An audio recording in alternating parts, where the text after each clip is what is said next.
కూటమి ప్రభుత్వం తీసుకున్నటువంటి ప్రభుత్వ మెడికల్ కళాశాల ప్రైవేటీకరణ కూడా చూస్తే కనుక ఏలూరు జిల్లా వ్యాప్తంగా కూడా చూస్తే వ్యతిరేకత తీవ్రంగా వ్యక్తం చెప్పొచ్చు. కోటి సంతకాల రూపంలో కూడా ప్రజలు తమకు సంబంధించినటువంటి కూటమి ప్రభుత్వాన్ని తీరును కూడా నిరసిస్తున్నారు.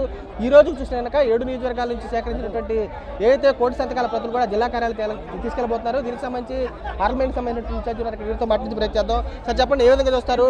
ఒక్క మెడికల్ కాలేజీ తేలేదు, గతంలో 17 మెడికల్ కాలేజీలు చేస్తే దాన్ని ప్రైవేట్ పరం చేయాలని చూస్తున్నారు. ఏ విధంగా చూస్తారు? ఈ కోటి సంతకాలతో ప్రజలు ఇప్పటికైనా బుద్ధి చెప్పారంట కోట ప్రభుత్వానికి? ఇది కేవలం కూటమి ప్రభుత్వం చేతకానితనము, జగన్మోహన్ రెడ్డి గారికి ఎక్కడ క్రెడిట్ వస్తుందని చెప్పి కేవలం ఒకే ఒక దురుద్దేశంతో ఈరోజు ఈ మెడికల్ కాలేజీని ప్రైవేటీకరణ చేసే పేరుతో ప్రజల్ని మోసం చేస్తున్నారు. ఈ చర్య చాలా నీచమైన చర్య. ఎందుకంటే 40 ఇయర్స్ ఇండస్ట్రీ అని చెప్పుకునే ఆయన అమరావతిలో లక్షల కోట్లు తెచ్చేస్తాము, ఇక్కడ లక్షల కోట్లు, వేల కోట్లు అంటున్నారు. కానీ పేద బడుగు బలహీన ప్రజలకి మాత్రం గాలి కొదిలేసి ఏదైతే medical college with super speciality hospital ఏదైతే ఉందో అది పేదలకు ఉపయోగపడుతుంది, పేద విద్యార్థులకి డాక్టర్లు అయ్యే అవకాశం కల్పిస్తుంది. మళ్ళీ ప్రైవేటీకరణ చేస్తే మళ్ళీ కోట్లు పోయి సీట్లు కొనుక్కోవాలి.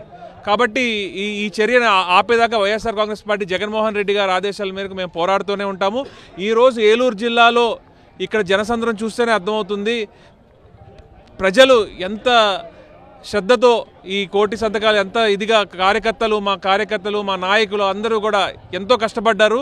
అధికారం ఉన్నా లేకపోయినా వైఎస్ఆర్ కాంగ్రెస్ పార్టీలో ఎప్పుడూ కూడా అసలు శక్తి వంచలా పనిచేస్తారని చెప్పి ఇదే ఉదాహరణ ఈరోజు ఈ క్రౌడ్ చూస్తే మీకు అర్థమవుతుంది.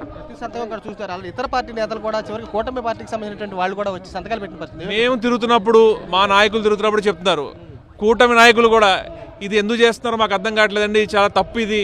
ఇప్పుడు మాకేమైనా ఇబ్బంది వస్తే మేము గవర్నమెంట్ హాస్పిటల్కి వెళ్ళాలి కానీ ప్రైవేట్ హాస్పిటల్కి వెళ్ళలేము అని చెప్పి Telugu Desam party, Janasena party, BJP party వాళ్ళే అనుకుంటున్నారు.